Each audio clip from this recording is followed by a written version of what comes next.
అమ్మా అనొక్కసారి పిలిచి నమస్కారం చేస్తే చాలు, వెంటనే నేనున్నాను రా బిడ్డా అని అమ్మవారు కాపాడుతుంది.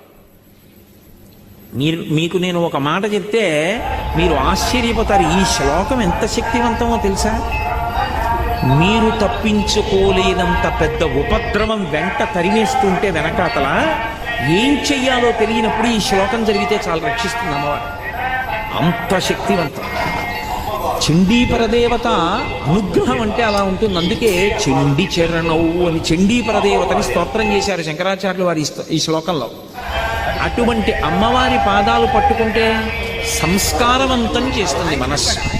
ఇక్కడ మీరు నన్ను ఒక ప్రశ్న అడగచ్చు, ఏమండి ఒకవేళ అసలు కోర్కెల మీద వ్యామోహం పోక, అసలు వ్యామోహం అనేటటువంటిది పోతే కదండి ధర్మబద్ధం చేసుకుందామన్న కోరిక. ఆయన అలా చెప్తాడు కానండి, ఏడాదికి ఒకసారి వచ్చి ఏ